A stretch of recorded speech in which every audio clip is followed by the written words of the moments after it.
Now let's go into our summary of where we were in the last week or week and a half.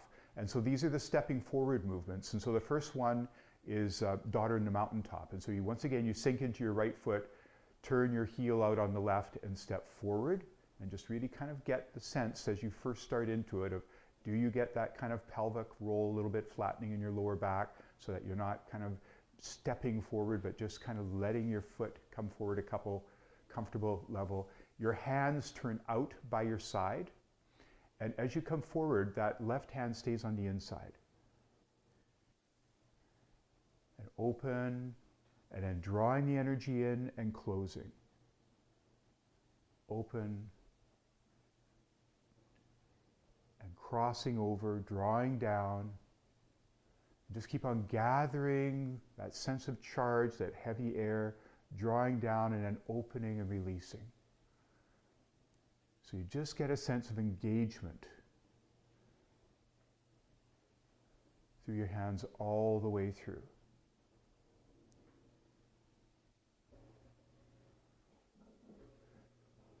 And we'll do one more. Back, forward,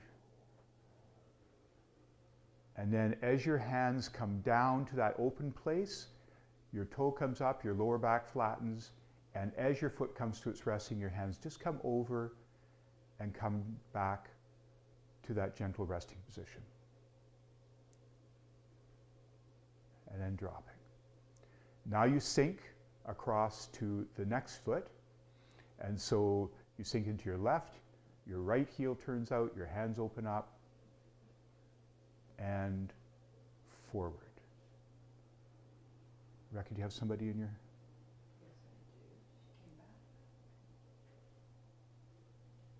2.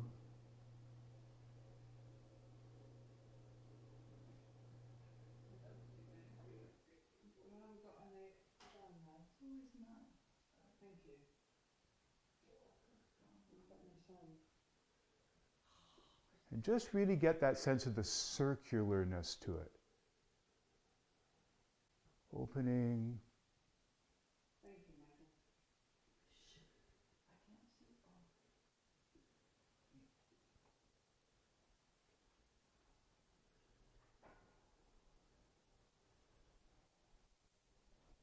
And 2 more. Forward, that back heel lifting a bit. Front toe lifting. And here's our last one. Forward. And as we come back, opening the hands, the front toe up, flattening in your lower back and lifting. And that resting position. Okay, the next one is daughter in the valley. So once again, we sink into the right leg. The hands this time come up. So it's very similar to this position, except it's this position up by the shoulders. Foot steps forward. Now we're going to sweep in the opposite direction. So we come forward, start gathering that energy ball and draw it straight up. So it's not quite as circular. It's kind of drawing straight up from the center, releasing it at the top. And then as you come back, gathering again. I'm just going to step back a little bit more so you can see how the feet are going.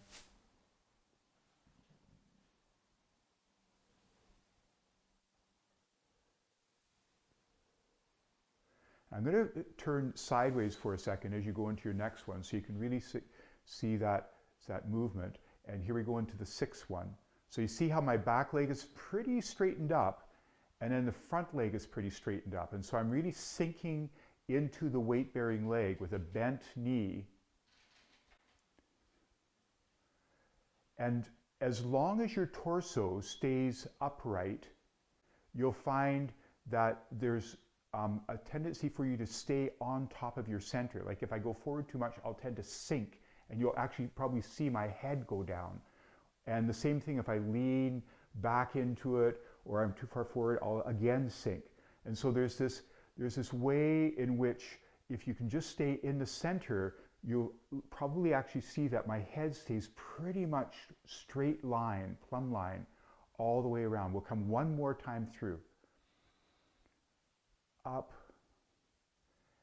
And as you come back, getting that pelvis balanced, and because we finished up here, you just come just down to your resting position.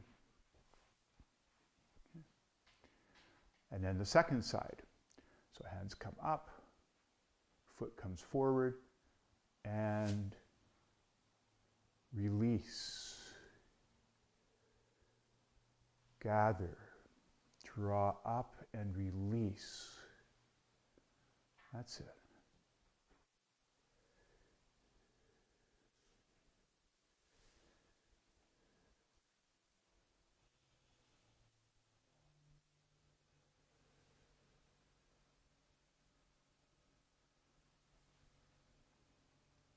And so after a while, you can see how we can just start to sink into the movement. And because it's so subtle, you may find at times that your mind doesn't have the sensory tags that it might be normally used to from, say, like a big workout to stay focused. And I'm going to just talk about that a little bit more when I go into the next movement. But let me just finish this one. This is our last time. Up, release, and flatten in your lower back, step back, and resting position. Now the next one is our first sideways motion. So I'm going to go off to my right so I can really move across just 3 steps to the left. But you'll see once again, it's about the distance of a yoga mat, no more. It's very compact. So once again, you're going to sink it down. Your weight's going to go more into this right leg, and you're going to bring your hands up over top of the right shoulder. And so there's that sinking into your right leg. The left foot is going to come straight out sideways. So you can just kind of check and see if you're sort of not too far forward or too far back. It's straight out sideways. And so it's kind of like winding up as if you're golfing, right? And then you go in the direction of the swing.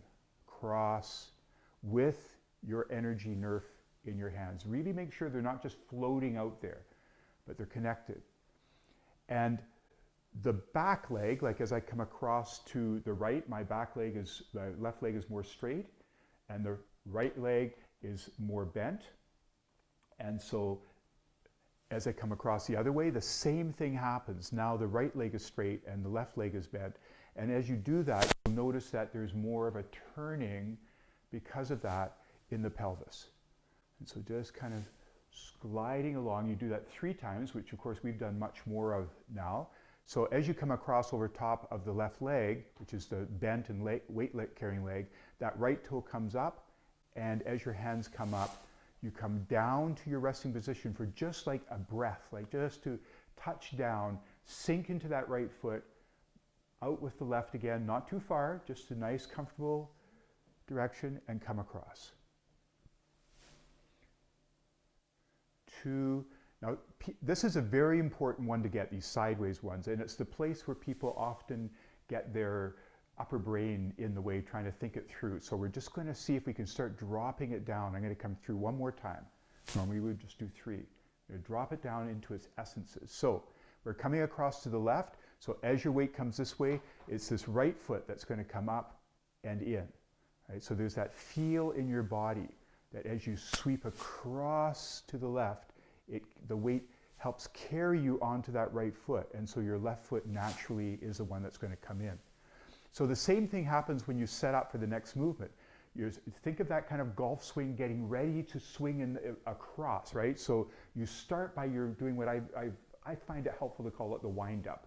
So you're kind of winding up to come across, which means my weight is all on the right side, which means now this left foot is light enough that it can come across, right? Like I'm carrying my weight on the right. So the wind up onto the right, my foot comes off to the left because it's got the room, that it's not weight bearing, so it can do that. And then I come across. And just transfer the weight bearing from one leg to the next. The weight bearing side always being a little more flexed, while the back leg, as it loses its weight bearing, starts to straighten out a bit. Come across. So what's going to happen here? My weight's over here. on my left leg as I come up over this left shoulder. So that means my right leg is light. It doesn't have any weight on it, so it can come in as I come up and come to a resting position. Let's just try that one more time, just to get the feel of it. Sink into the right so you come over the right shoulder. That's your wind up. So now your left foot can come out. Across. Once. Straightening the back leg that doesn't have as much weight on it. Twice. And here we come around for the third time. So as you come across to the left, it's got more weight on it, so that right foot can come in. As you lift up with your hands, your torso can straighten a bit, and you come and stop. So the same thing now, you just stop very briefly. We just go back the other direction, 3 sets of 3. So now you're going to sink into your left leg. So you're going to wind up to go to the right, which means where's your hands going to go? In front of the left shoulder. So that means your right foot can step out. It's all got kind of a body connected feel to it, right? So then as you come across, carrying that ball across, back leg straightens. Now the right is the back leg straightens. Second time, leg straightens. And one last time, here is our third one.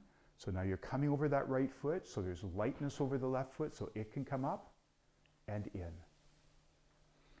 Which direction we're going? We're that way, so you're going to wind up over that left foot again, because you want to be able to wind up and move across.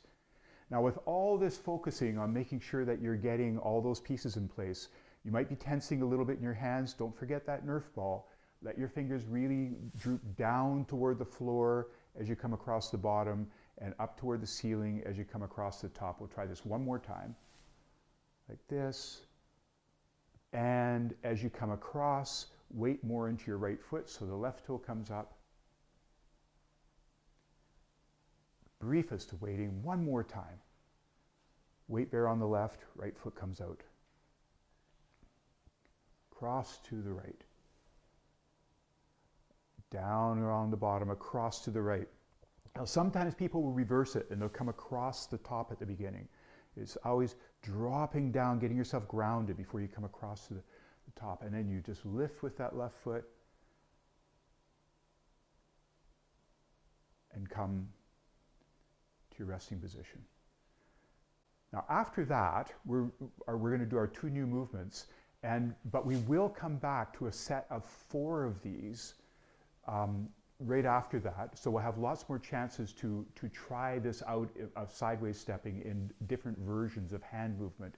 And then there's a 5th one.